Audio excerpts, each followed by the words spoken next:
Taylor Rooks.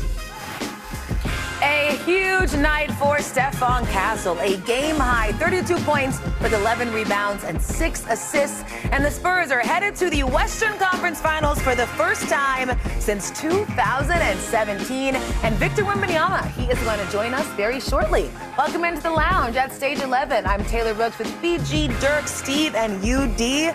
The Spurs, they're headed to the Western Conference Finals in a great game. You heard Stephon Castle say there that their energy and attention to detail was the best that it has been all series, and that really showed, UT.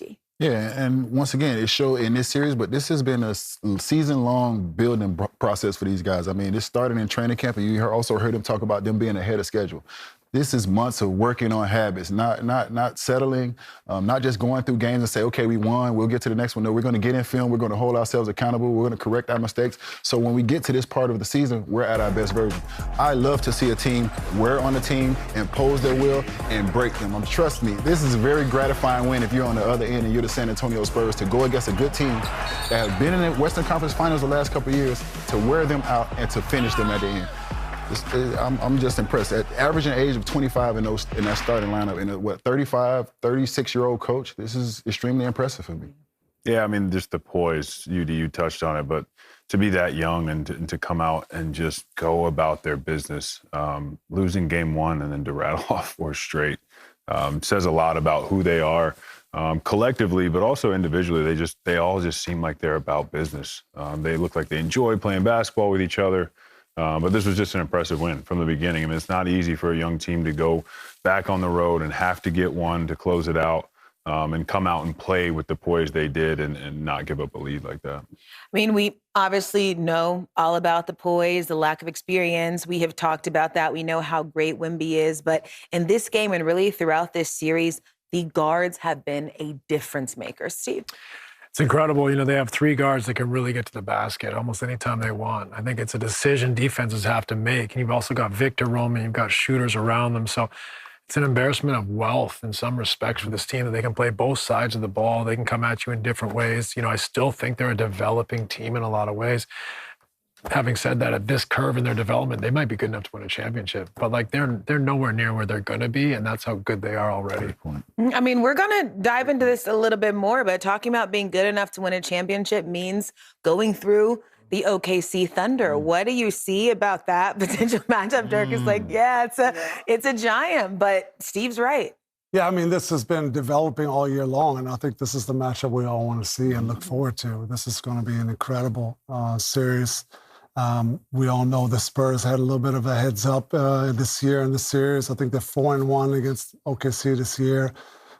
So it's going to be incredible. I think the difference is that OKC can pressure you, turn you over, but the Spurs are a tough matchup with those 3 guards. Like we talked about, how poised they play. They don't turn the ball over. They're smart.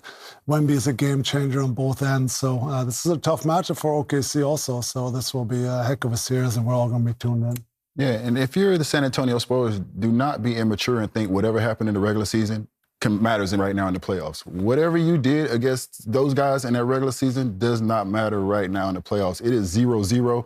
Both teams are healthy. You win against a Portland Trailblazer team that you were just better than. Then you went against a Minnesota Timberwolves team who was hurt. Anthony Edwards was not 100%. They lost DiVincenzo. You're going against a full team now. Don't worry about what happened in the regular season. This is 0-0, and we're starting from scratch right now.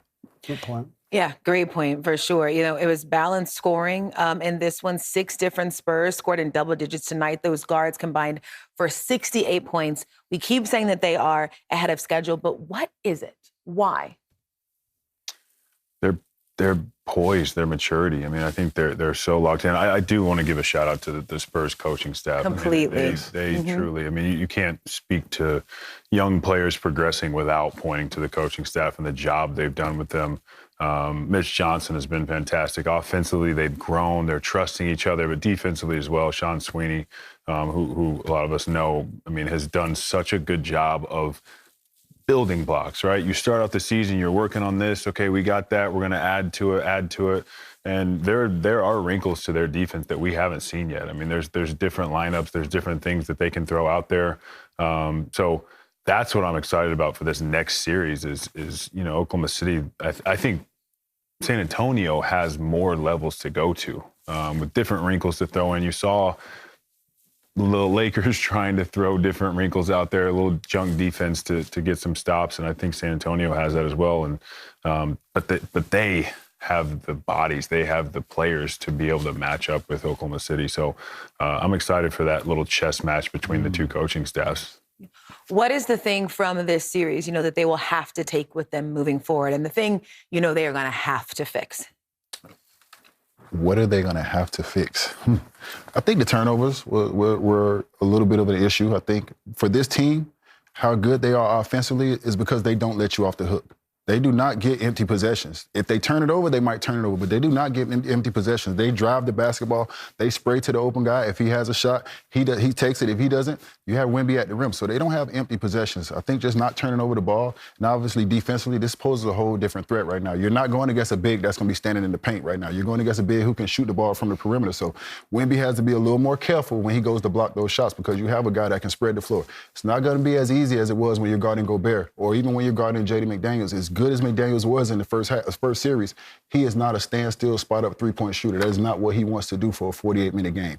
Chet can stand out there and he can shoot the ball well enough to beat you. And Jalen Williams can as well. So those 5 men can knock down shots. So it'll be a little bit more of a different, challenge for Wemby, but I'm sure those guys will figure it out. They'll get in that film room and they'll understand what they need to do. And I think as good as San Antonio's been and how terrific we've seen their guards play, I do think they're going to be challenged to score in the half court. I mean, if they get in a half court game with OKC, they will have to execute, and I think it's going to be a real growth opportunity for them, but they're going to be challenged. There's going to be times if they don't make shots, they don't make plays, how are they going to create advantages that they're very good at creating in transition? Yeah, some of their shot selection at times in this series, when they weren't getting to the basket was a little shaky, and they were able to make shots tonight, but what are they going to do when they're not getting everything at the basket, and what are they going to do when some of those three-point shots aren't going in? That's when you saw their offense rattle a little bit, especially in the two losses. I think their defense travels, and that's the biggest point. Everybody says they're so immature, they're not experienced, but their defense makes up for their lack of experience on the offensive end. They're so good. If their whole team's to under 40% shooting, that gives them a chance every night to play and be in the game and win on the road. They don't really get into trading baskets. Wemby plays every defensive possession like it's his last and goes for everything and competes, and that sets a tone for everybody. And I love the emotional just steadiness of those three guards. They're young, but they don't get too rattled. They don't get too high. They don't get too low. They keep attacking. They keep playing their game, keep putting pressure defensively full court. And I was really impressed by the Spurs again in the series. Yeah, they're inexperienced, but they are very mature. Yeah.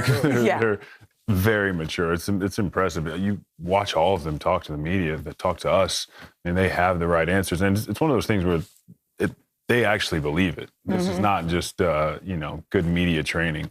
I think they're far beyond their years that way. And what I love about them, the maturity comes out in when you make a mistake, when you get punched in the mouth, when you lose. They're not too cool. Mm-hmm. They don't get emotional. They are able to bounce back. They learn their lessons. that's a maturity. They get better every game, every series. They learn, they grow, they take something with them.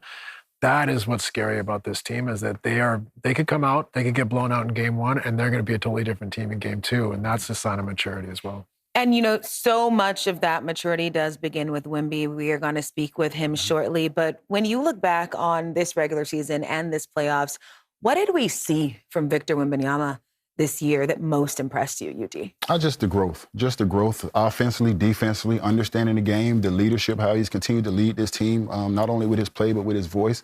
I think oftentimes when you get a young player, they don't know how to use their voice. They know how to go out there and play hard, but they don't know how to use their voice. You start to see Victor start to use his voice. You start to see him cut his hair off and just do all these things to just bring these guys together. So, for me, it's just his leadership. The leadership that he has displayed from the beginning of the season to now has been great. Well, we'll get to chat with him about that. It is time now for Premium Player, presented by Patron. There he is.